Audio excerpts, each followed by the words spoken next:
நண்பர்கள் எல்லாருக்கும் வணக்கம். இனிய குடியரசு தின வாழ்த்துக்கள் எல்லாருக்கும். ஓகே. ஸோ இப்போ உலகமே வந்து உத்து பார்க்குற ஒரு ஹாட்டான மேட்டர் என்ன அப்படின்றத நம்ம பார்ப்போம். ரிப்பப்ளிக் டே விஷயங்கள் நிறையா போயிட்டுருக்கு. இருந்தாலும் இன்னைக்கு வேர்ல்டில் நடக்கக்கூடிய முக்கியமான விஷயம், அடுத்த கட்ட ஒரு வார் வந்து இம்மினெண்ட்டாக இருக்குது அப்படின்னு பார்க்குறோம்.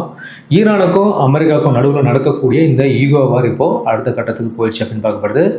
ஈரானோட இந்த சுப்ரீம் லீடர் அயதுல்லா அலி கமானி இருக்கார் இல்லையா, அவர் எங்கே இருக்காருன்னு தெரியல அப்படின்றாங்க. காணாமல் போயிட்டாரா அப்படின்றத பற்றி தான் நம்ம பார்க்கணும். அது மட்டும் இல்லாமல் ட்ரம்ப் அனுப்பின இந்த அர்மடா படை, அது என்னடா அர்மடா படை அப்படின்னு கேட்டிங்கன்னா அதில் நிறைய விஷயங்கள் இருக்குது, அதையும் நான் சொல்கிறேன். அது மட்டும் இல்லாமல் ஈரான் வந்து ஒரு அமெரிக்காவுக்கு ஈஸியான டார்கெட்டா அப்படின்ற டீட்டெயில் ஃபுல்லாக பார்க்கலாம். வாங்க வீடியோக்குள்ளே போவோம். ஈரானில் இப்போ ஒரு பெரிய பதட்டம் வந்து நிலவிட்டு இருக்குது. ஈரானுடைய இந்த சுப்ரீம் லீடர் அயதுல்லா அலி கமானி வந்து இப்போ பொது வெளியெல்லாம் வராமல் தெஹ்ரானில் இருக்கக்கூடிய ஒரு ரகசிய பதுங்குக்குழியில், அந்த அண்டர் கிரவுண்ட் பங்கர் இருக்கு இல்லையா, அதில் மறைஞ்சிட்டு இருக்கிறதா பல சர்வதேச செய்திகள்லாம் சொல்கிறாங்க. அமெரிக்காவோட அதிரடி தாக்குதல் எப்போ வேணாலும் நடக்கலாம் அப்படின்ற மாதிரி அவருடைய பாதுகாப்பு அதிகாரிகள் வந்து எச்சரிச்சிருக்காங்க. அவர் இந்த ரகசிய இடத்துக்கு மாற்றப்படுறதுக்கு இது ஒரு காரணம் அப்படின்னு சொல்லப்படுது. இது வந்து ஒரு மர்ம பதுங்குக்குழி அப்படின்னு சொல்கிறாங்க. இந்த பதுங்குக்குழி வந்து பார்த்திங்கன்னா ஒரு சாதாரணமானது கிடையாது. இது பல சுரங்கப்பாதைகளில் இருக்கக்கூடிய ஒரு குண்டு துளைக்காத ஒரு பெரிய ஃபோர்ட்ரஸ் மாதிரி அப்படின்னு சொல்கிறாங்க. அந்த ஃபோர்ட்டிஃபைடு லொக்கேஷன் சொல்லுவாங்க இல்லையா, அந்த மாதிரி விஷயம் அப்படின்னு பார்க்கப்படுது. இங்கேருந்து தான் இவர் வீடியோ கான்ஃபரன்ஸ் மூலிமா தன்னுடைய அதிகாரிகளை வந்து சந்தித்து பேசிகிட்டு இருக்காரு டெய்லி அப்படின்னு சொல்கிறாங்க. ஆனால் ஈரான் அரசாங்கம் என்ன சொல்லுது அப்படின்னா, அவர் வந்து பதுங்கிட்டுலாம் இல்லை, பாதுகாப்பான ஒரு இடத்துல நாங்கள் அவர் இருக்காரு அப்படின்ற மாதிரி இந்த விஷயத்த மறுக்கிறாங்க. ரெண்டாவது என்ன சொல்கிறாங்கன்னா, அவருடைய மகன் கையில் அதிகாரம் இருக்குதா அப்படின்ற மாதிரி சொல்கிறாங்க. அது என்ன அப்படின்னா, இந்த கமானி வந்து உள்ளே போனதுக்கு அப்புறம் பார்த்தீங்கன்னா, அவருடைய 3வது மகனான மசூத் கமானி இப்போ எல்லா வேலையிலையும் வந்து கவனிச்சிட்டு வராரு அப்படின்னு சொல்கிறாங்க. அரசாங்கத்துக்கும் கமானிக்கும் நடுவில் ஒரு பாலமாக இப்போ இந்த மசூத் கமானி தான் இருக்கிறாரு அப்படின்னு சொல்லப்படுது. இது அந்த நாட்டுக்குள்ளே ஒரு பெரிய விவாதத்தையும் கிளப்பியிருக்கு. ஏற்கனவே அங்கே ஏகப்பட்ட பிரச்சனை, ஒரு போராட்டமாக நடந்துட்டு இருக்கு. அதில் இது வேறு ஒரு ப்ராப்ளமாக அவங்க பார்க்குறாங்க. சரி, இப்போ இந்த ட்ரம்ப் அனுப்பின அர்மடா படை என்ன அப்படின்னு பார்க்கணும். அது என்னப்பா அர்மடா படை, ஏன் அவர் அப்படி சொன்னார் அப்படின்னு பார்த்தீங்கன்னா, இந்த அர்மடான்றது வந்து வெறும் ஒரு கப்பல் கிடையாது. இது மிகப்பெரிய ஒரு போர்க்கப்பலினுடைய கூட்டம் அப்படி சொல்கிறோம். ஒரு மேசிவான ஃப்ளீட்னு சொல்லப்படுது. இதுக்கு ஒரு சின்ன வரலாற்று பின்னணி இருக்குது, அதை நம்ம தெரிஞ்சுக்கணும். அதாவது 1588 பார்த்தீங்கன்னா ஸ்பெயின் நாடு இங்கிலாந்தை தாக்குறதுக்கு ஸ்பானிஷ் அர்மடா அப்படின்னு சொல்லிட்டு ஒரு பிரம்மாண்டமான படையை வந்து அனுப்புனாங்க. அதில் பார்த்தீங்கன்னா கிட்டத்தட்ட 130க்கும் மேற்பட்ட பெரிய பெரிய போர்க்கப்பல்லாம் இருந்துச்சு அப்படின்னு சொல்லப்படுது. அப்பொழுது தான் வந்து தோற்கடிக்கவே முடியாத ஒரு மிகப்பெரிய கப்பல் படைக்கு அர்மடா அப்படின்னு பேர் வச்சு. இப்போ தெரியுதுங்களா ஏன் நம்மளுடைய மகேந்திரா ஜீப்புக்கு, அந்த 90ஸ்ல இருந்த ஜீப்புக்கு அர்மதான்னு பேர் வச்சாங்க அப்படின்னு சொல்லிட்டு. இதை பேஸ் பண்ணி தான் மகேந்திரா ஜீப்புக்கும் இந்த பேர் வந்துச்சு அப்படின்னு நம்ம சொல்கிறோம். சரி, இந்த கேரியர் ஸ்ட்ரைக் குரூப் அதை பற்றி நம்ம பார்ப்போம். அதாவது ட்ரம்ப் இதை அர்மடா அப்படின்னா பிக் 40 அப்படின்ற மாதிரி வர்ணிக்கிறாரு. தென்சீன கடலில் பயிற்சியில் இருந்த இந்த USS அப்ரஹாம் லிங்கன் வந்து பார்த்தீங்கன்னா இந்த ஏர்கிராஃப்ட் கேரியர் இப்போ ஈரான் பக்கம் திரும்பி இருக்கு அப்படின்னு பார்க்குறோம். ஒரு ஏர்கிராஃப்ட் கேரியர் வருது அப்படின்னா அந்த ஸ்ட்ரைக் குரூப்பே டோட்டலாக வரும், அது கூட ஏகப்பட்ட கப்பல் வரும் அப்படின்னு பார்க்குறோம். இந்த USS அப்ரஹாம் லிங்கன் இருக்கு இல்லையா, இது ஒரு மிதக்கக்கூடிய இராணுவ தளம் அப்படின்னு பார்க்கப்படுது. இதில் 5000க்கும் மேற்பட்ட ஆர்மி பர்சனல்ஸ் இருப்பாங்க. இது வந்து ஒரு நியூக்ளியர் பவர் ஹவுஸ் அப்படின்னு சொல்கிறோம். இதில் இருக்கக்கூடிய அணு உலைகள் இதுக்கு முடிவில்லாத அளவுக்கு சக்தியை கொடுக்குது அப்படின்னு பார்த்தீங்கன்னா, இந்த மாதிரியான ஒரு கப்பலை வந்து ஷிப்பை மூவ் பண்ணணுன்னாலே அதுக்கு எவ்வளோ பவர் தேவைப்படும். இந்த பவர் வச்சு ஒரு டீசல் இன்ஜின்லையோ இல்லை இந்த மாதிரிலாம் பண்ண முடியாது. அதனால தான் அவங்க 2 குட்டி நியூக்ளியர் தூக்கி உள்ளே வச்சுருக்காங்கன்னு பாருங்கள். என்ன மாதிரி டெக்னாலஜி பாருங்கள். நம்ம கூட வளர்த்துற நியூக்ளியர் வைக்கிறதுக்கே வந்து நம்ம பயங்கரமாக கஷ்டப்பட்டுருக்கோம். இவங்க 2 நியூக்ளியர் தூக்கி ஒரு ஏர்கிராஃப்ட் கேரியர்லேயே வச்சுருக்காங்க. 25 வருஷத்துக்கு வரைக்கும் பார்த்தீங்கன்னா இதுக்கு எரிபொருளே தேவைப்படாது அப்படின்னு சொல்லப்படுது. எரிபொருள் இல்லாமல் இந்த நியூக்ளியர் பவர் மூலியமாக அது இயங்கும் அப்படின்னு பார்க்கப்படுது. இதனால தான் அமெரிக்கா உலகத்தில் எந்த மூலையில் வேணாலும் போய் யாரை வேணாலும் மிரட்டுறாங்க அப்படின்னு பார்க்குறோம். இது மாதிரி உலகத்தில் அணுசக்தியால் இயங்கக்கூடிய விமானம் தாங்கி கப்பல் இருக்கு இல்லையா, அந்த ஏர்கிராஃப்ட் கேரியர்ஸை, இதை வச்சுக்கிறது உலகத்தில் 2 நாடுகள் தான் அப்படின்னு பார்க்குறோம். அமெரிக்கா மொத்தம் கிட்டத்தட்ட 11 நியூக்ளியர் ஏர்கிராஃப்ட் கேரியரை வச்சிருக்கு. இவங்க எல்லா கப்பல்களுமே வந்து நியூக்ளியர் பவரில் தான் இயக்குறாங்க. இது வந்து ஒரு 10 கப்பல் வந்து பார்த்தீங்கன்னா நிமிட்ஸ் கிளாஸ் அப்படின்னு சொல்லக்கூடிய கப்பல் இருக்குது. இந்த USS அப்ரஹாம் லிங்கன் இந்த நிமிட்ஸ் கிளாஸை சேர்ந்தது தான். ஒரு கப்பல் அது வந்து பார்த்தீங்கன்னா ரீசெண்டாக வந்தது, இந்த ஜெரால்ட் ஆர் ஃபோர்ட் கிளாஸ் அப்படின்னு சொல்கிறாங்க. நம்ம ஃபோர்ட் கார்லாம் இருக்கு இல்லையா, அவர் பேரில் கொண்டு வந்த ஒரு கப்பல் தான் இது. இந்த கப்பல் வந்து இப்போ புதுசாக அவங்க கொண்டு வந்தது. இது வந்து உலகத்தில் இருக்கக்கூடிய அதிக விலை உயர்ந்த ஒரு நியூக்ளியர் பவர்டு ஏர்கிராஃப்ட் கேரியர் அப்படின்னு சொல்கிறோம். எந்த அளவுக்கு அவங்க வந்து முன்னேறிருக்காங்கன்னு பாருங்கள். ஓகே, 2வது நாடு யாருன்னு பார்த்தீங்கன்னா ரஷ்யாலாம் கிடையாது, ஃப்ரான்ஸ் தான். ஃப்ரான்ஸ் வந்து அமெரிக்காவுக்கு அடுத்து இந்த டெக்னாலஜியை வச்சிருக்கிற ஒரே நாடு வந்து ஃப்ரான்ஸ் அப்படின்னு பார்க்குறோம். சார்லஸ் டி கோல் அப்படின்னு சொல்லக்கூடிய ஒரு விமானம் தங்கி ஏர்கிராஃப்ட் கேரியரை வந்து ஃப்ரான்ஸ் வச்சிருக்குது.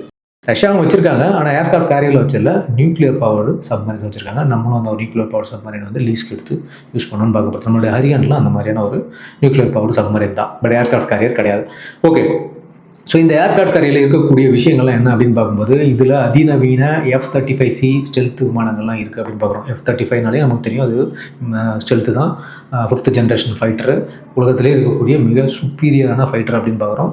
ஸோ அந்த ஏர்கிராஃப்ட் வந்து இதில் இருக்குது. அது மட்டும் இல்லாமல் FA-18E சூப்பர் ஹார்னட் வந்து இருக்குது. இந்த FA-18 பார்த்தீங்கன்னா போயிங்கோட ஃபைட்டர் ஏர்கிராஃப்ட்டு. இதுவும் சுப்பீரியரான ஒரு இந்த 80s 90ஸ்லாம் வந்து ரொம்ப பவர்ஃபுல்லான ஒரு 2000லையும் சரி FA-18 ஸ்டில் வந்து ஒரு நல்ல ஒரு ஃபைட்டர் ஏர்கிராஃப்ட் அப்படின்னு சொல்கிறோம்.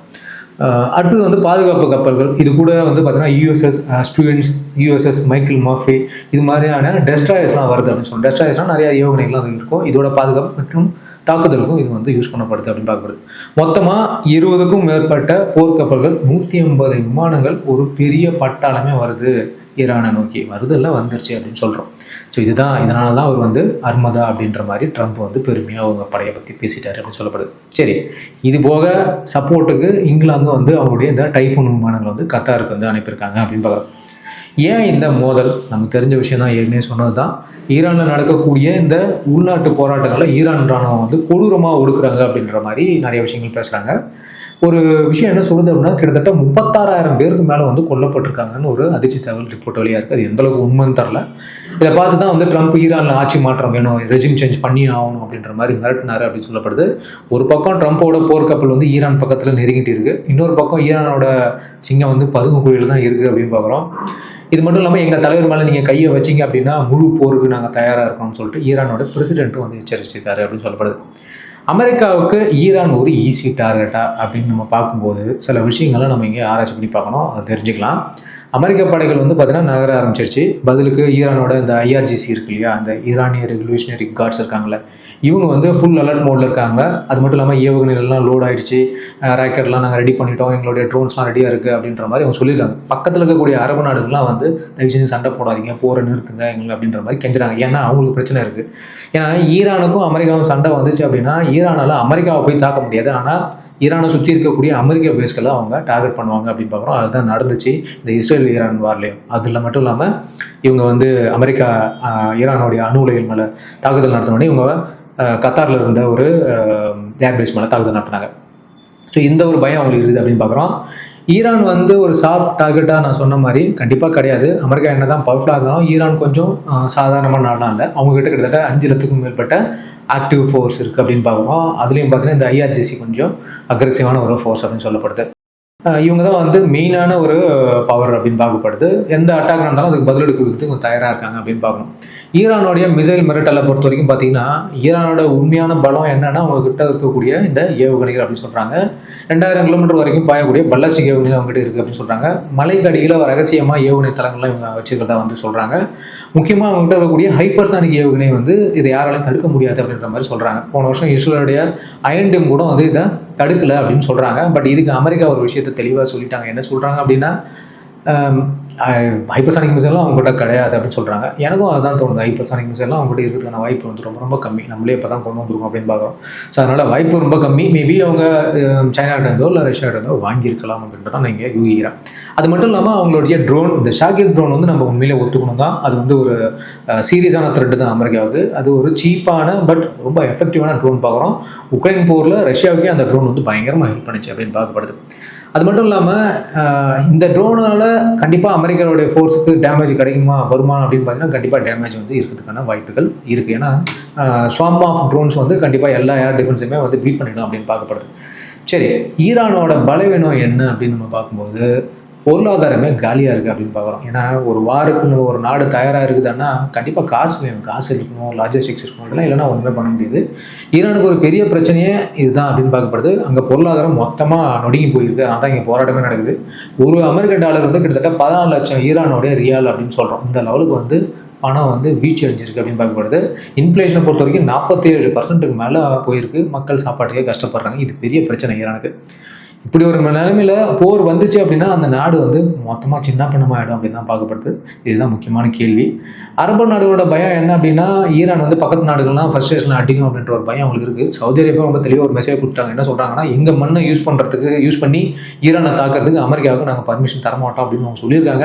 ஆனால் அவங்க யார் பர்மிஷன் எதிரெல்லாம் பார்க்க மாட்டாங்க. அவங்க பேசுறது அங்கேயிருந்து போய் கண்டிப்பாக அவங்க சண்டை போடுவாங்கன்றது தான் இங்கே உண்மை. ஈரான் இப்போது நாங்கள் போரை விரும்ப கிடையாது, ஆனால் போர் எங்கள் மேலே திணிக்கப்பட்டுச்சுன்னா நாங்கள் விட மாட்டோம் அப்படின்ற மாதிரி மிரட்டுறாங்க. அமெரிக்கா வந்து கண்டிப்பாக அடிக்கிறதுக்கு பிளான் பண்ணிச்சு. ஈரான் திருப்பி அடிக்க போகிறது உண்மை தான் அப்படின்னு நம்ம பார்க்குறோம். இப்போ முக்கியமான விஷயம் நான் சொன்னது என்னென்னா, ஈரான் என்ன தான் எங்ககிட்ட அது இருக்குது இது இருக்குது அப்படின்னு சொல்லிட்டு விஷயங்களை சொன்னாலும் நிஜமான போர்க்களத்தில் பார்த்தீங்கன்னா கொஞ்சம் கஷ்டம் அப்படின்னு தான் பார்க்குறோம். ஏன்னா இந்த இஸ்ரேல் ஈரான் வார்லேயும் நம்மளுடைய ஈரானுடைய வீக்னஸ் தெரிஞ்சு போச்சுன்னு தான் பார்க்கப்படுது. இஸ்ரேல் அவங்கள அப்படியே நிர்மூலம் பண்ணிட்டாங்க இந்த 2024, 25 நடந்த மோதல் அப்படின்னு பார்க்குறோம். இஸ்ரேல் வந்து பார்த்திங்கன்னா ஈரானோட வான்வழியும் ரொம்ப ஈஸியாக வந்து அவங்களோட கையில் கொண்டு வந்துட்டாங்க அப்படின்னு பார்க்கப்படுது. இராணுவத்தையும் சரி அவங்க தும்சம் பண்ணியிருக்காங்க அப்படின்னு பார்க்குறோம்.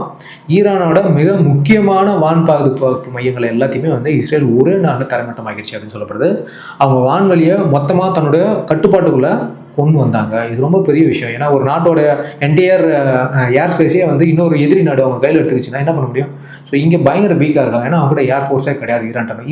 ஏர் ஃபோர்ஸ் இல்லாத ஒரு நாடு கண்டிப்பாக போரில் வெற்றி பெறவே முடியாது. அதே பிரச்சனை தான் உக்ரைனுக்கும் அங்கே அப்படின்னு பார்க்கணும். இவ்வளோ நாடுகள் ஹெல்ப் பண்ணியுமே ஒன்றும் பண்ண முடியல. பட் ஏர் ஃபோர்ஸ் இல்லைன்னா ரொம்ப ரொம்ப கஷ்டம். அது மட்டும் இல்லாமல் ஈரானோட மூளையாக செயல்பட்ட மிக முக்கியமான ஜெனரல்கள் மற்றும் கமாண்டர்களை இஸ்ரேல் வந்து டப்புன்னு தூக்கிடுச்சின்னு பார்க்கப்படுது. கிட்டத்தட்ட 30க்கும் மேற்பட்ட ஜெனரல்ஸ் மற்றும் முக்கியமான கமாண்டர்ஸ் எல்லாமே இந்த வாரில் தூக்கப்பட்டாங்க அப்படின்னு பார்க்கப்படுது. எந்த அளவுக்கு ஒரு இன்டெலிஜென்ஸை வந்து இஸ்ரேல் வச்சிருந்து எல்லாரையும் தூக்கிட்டாங்க பாருங்க. அதாவது உலகத்திலே நடந்த வாரில் ஒரு ஷார்ட் டேர்ம் வாரில் இந்த மாதிரி ஒரு இராணுவ அதிகாரிகளை ஓரிரு தினங்களில் எல்லாரையும் முண்டோட அழிச்சதுன்றது ஒரு சரித்திரம் தான் வந்து இஸ்ரேல் பண்ணிச்சு. ஸோ இந்த அளவுக்கு கொஞ்சம் ஈரான் வந்து வீக்காக இருக்குது அப்படின்னு பார்க்குறோம். இஸ்ரேல்கிட்ட அந்த நிலைமை அப்படின்னா அமெரிக்கா கிட்ட ஒன்றுமே பண்ண முடியாதுன்றது தான் உண்மை. ஸோ இப்போ என்ன பிரச்சனை அப்படின்னு பார்த்தீங்கன்னா, ஈரான் தாக்கு பிடிக்குமா அப்படின்னு கேட்டிங்கன்னா கண்டிப்பாக தாக்கு பிடிக்கிறதுக்கு வாய்ப்பே கிடையாது. அவங்ககிட்ட இந்த மாதிரியான டிஃபென்ஸ் சிஸ்டம் இருக்குது, இந்த மாதிரியான அஃபென்சிவ் எக்யூப்மெண்ட்ஸ்லாம் இருக்குது, வெப்பன்ஸ்லாம் இருக்குன்னு நான் எதுவுமே சொல்ல வரல. ஜென்ரலைஸ்டு திங் என்ன அப்படின்னு பார்த்தீங்கன்னா, அமெரிக்கா வந்து உலகத்திலே ரொம்ப பவர்ஃபுல்லான நாடு. இப்போ நான் அந்த ஏர்க்ராஃப்ட் கேரியர் குரூப்பை வச்சு சொல்லும்போது தெரியும். ஒரு ஏர்க்ராஃப்ட் கேரியர் வந்து எந்தளவுக்கு சொஃபிஸ்டிகேட்டடாக எந்தளவுக்கு வந்து ஹைடெக்காக இருக்குது அப்படின்றத பார்த்துக்கோங்க. ஸோ இவ்வளோ பெரிய ஒரு ஃபோர்ஸை வந்து ஹேண்டில் பண்ணுறது ரொம்ப ரொம்ப கஷ்டம் ஈரானுக்கு அப்படின்னு நம்ம சொல்கிறோம். ஓகே மக்களே, ஸோ வீடியோ இன்ஃபர்மேட்டிவாக இருக்கும்னு நம்புறேன். இந்த கமானி காணாமல் போயிட்டாருன்றாங்க, எங்கே இருக்காருன்றது தெரில, அது உண்மையாக இல்லையான்றதும் நமக்கு தெரியல. ஸோ நீங்கள் உங்கள் கருத்துக்களை தெரிவிங்க. வெதர் வந்து அமெரிக்கா ஈரானை உண்மையிலே தாக்கிடுமா, இல்லை வேறு ஏதாவது மாற்று வழிகள் இருக்கா அப்படின்ற மாதிரி உங்களுடைய கருத்துக்களை நீங்கள் வீடியோவில் தெரிவிங்க. வீடியோ கண்டிப்பாக பிடிச்சிருக்குன்னு நினைக்கிறேன். லைக் பண்ணுங்கள், ஃப்ரெண்ட்ஸ்லாம் ஷேர் பண்ணுங்கள். முக்கியமாக சேனல் சப்ஸ்கிரைப் பண்ணுங்கள். நிறைய பேர் வீடியோ பார்க்குறீங்க, சப்ஸ்கிரைப் பண்ண மாட்டேன்றீங்க. ஓகே, மீண்டும் சந்திப்போம். Thank you, bye, Jai Hind.